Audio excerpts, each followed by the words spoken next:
What's going on, everybody? Welcome back to the show. Another episode of Seahawks Now. Today we discuss Amari Cooper. He remains a veteran wide receiver option for the Seahawks. Plus, we talk about Jackson Dart and Gino Smith reportedly felt disrespected by the Seahawks, and that's why he asked for a trade. All that and more right here today on Seahawks Now. But first, if you're not subscribed, make sure you hit that subscribe button down below. It really helps the channel out. All right, everybody, let's get into it. Amari Cooper remains a veteran receiver option for the Seahawks. He is still on the free agent market. Could he be a solid choice for the Seahawks, or should the Hawks look elsewhere? Personally, I think that he could be a solid choice. I'm seeing some rumors connecting him to Seattle. I'm not sure how valid those rumors are, but you have to think about him because at first when I saw that we were rumored to sign Cooper Kupp, I didn't believe that. At first, when I saw we were rumored to trade DK Metcalf, I didn't believe that. And then we obviously did. We did trade for Cooper Kupp. We did trade DK Metcalf. And so even if you just see a few rumors, you have to always take those seriously. And what I've seen is that some people in the industry are predicting that Seahawks will sign Amari Cooper to bolster their wide receiving core. And they do probably still need to add one more receiver. Either it'll have to be in the draft or it will have to be in free agency, one or the other.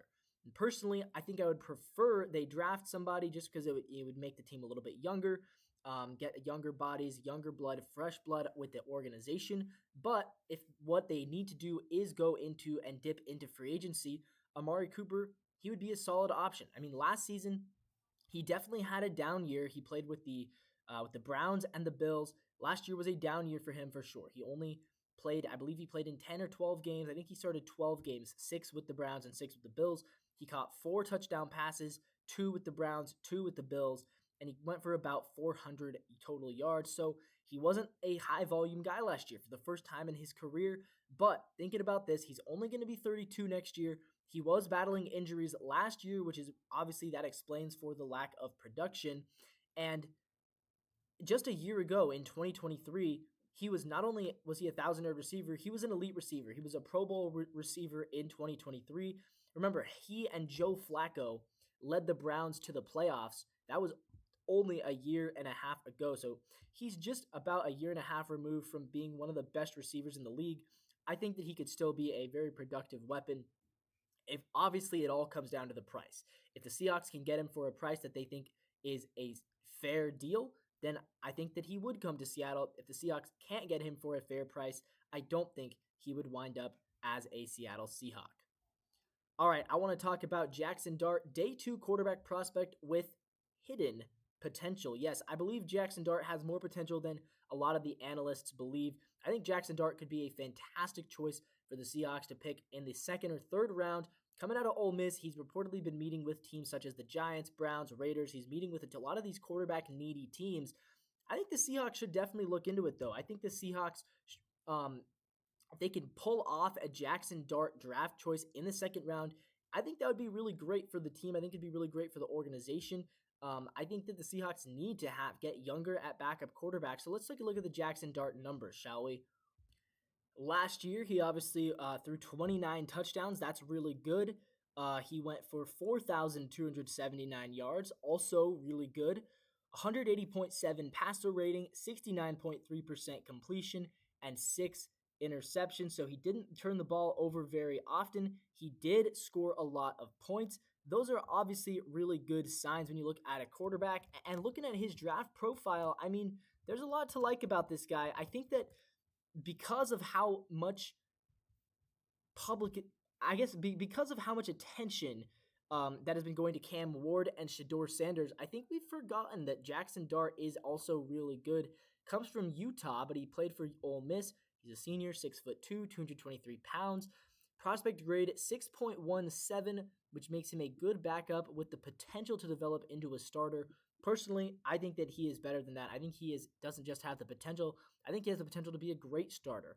His production score last year was 80. That's the 3rd most of any quarterback. His athleticism score was 74. His total score was 78, making him the 4th best quarterback in this draft class, according to NFL.com. Lance Zierlein says his NFL comparison is Gardner Minshew and projects that he will be a 2nd-round pick.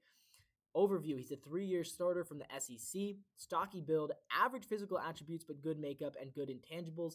Strengths: he gets across the full field of progressions when he needs to. Pretty good situational decision maker, throws with adequate accuracy, recognizes potential trouble and gets away from it, beats man coverage when making predetermined throws, very accurate with his back shoulder fades, runs with acceleration and vision, and he uses altered snap counts to draw the defense into committing pre-snap penalties. Here's his weaknesses. Deep throws lack energy. Throws feel very labored when he's forced to work off platform.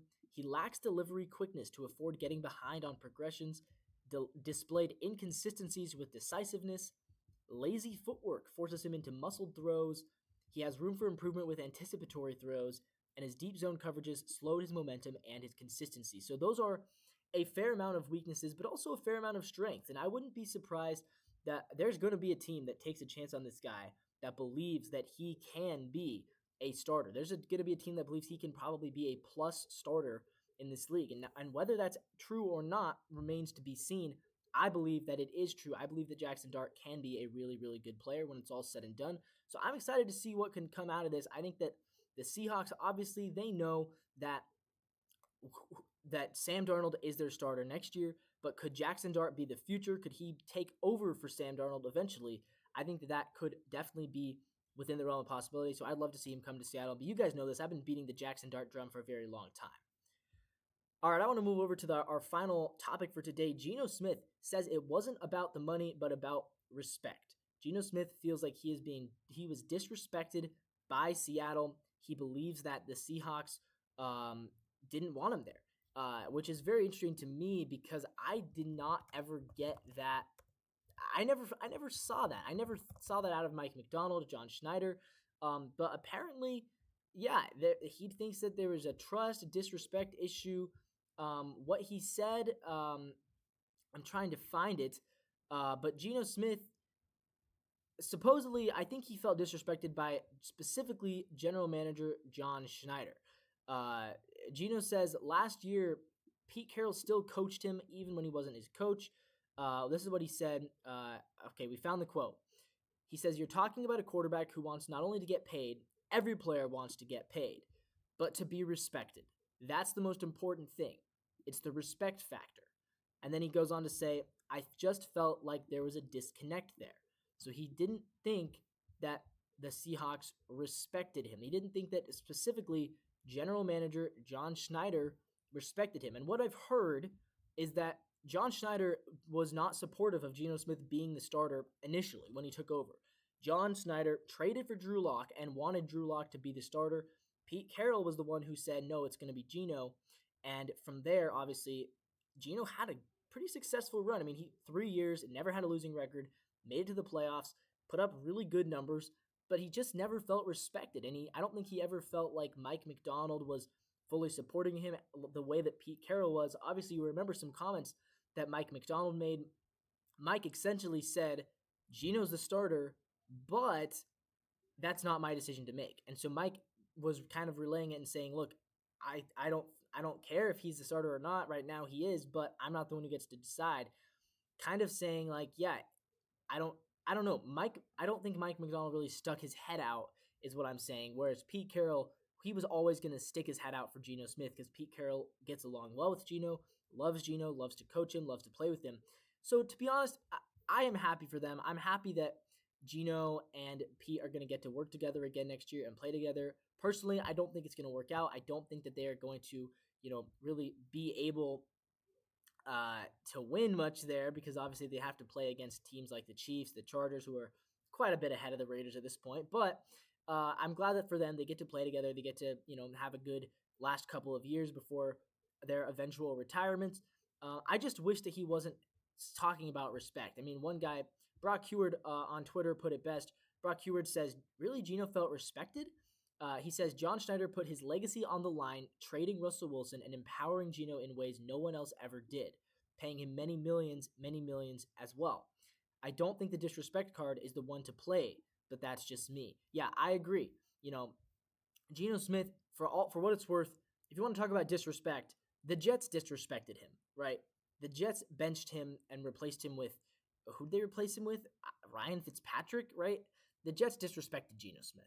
You could say the Giants, who traded for him and then immediately sat him on the bench behind Eli Manning after Manning was well past his prime. But they honored Manning. They didn't even give Gino a chance. The Giants disrespected him. The Seahawks, they gave him a chance to start after being a backup for 7 years. Nobody gets that chance. There's not a single guy in the league besides Gino who could be a backup for 7 years and then magically become a starter. That just doesn't happen in today's NFL. It doesn't happen in any sport. Find me a sport where a player sits on the bench for 7 years and then becomes a starter again. It doesn't happen. The Seahawks gave Gino a second chance when nobody else would give him that. So to say that we disrespected him is just a little bit, in my opinion, I don't agree with that language. I think the Seahawks showed him a lot of respect. They gave him a chance that nobody else ever would. They put their faith in him, and they were going to offer him a contract extension to keep him there for more than 3 years. He's the one who asked for the trade. I think he's the one who maybe had some respect issues. I don't know. But with that all being said, that's the last thing I'm going to say about Gino Smith, probably on this channel for a very long time. Thank you guys so much for watching. This has been another episode of Seahawks Now. If you liked the video, again, make sure you hit that subscribe button down below. Really helps the channel out. And as always, until next time, go Seahawks. See you tomorrow.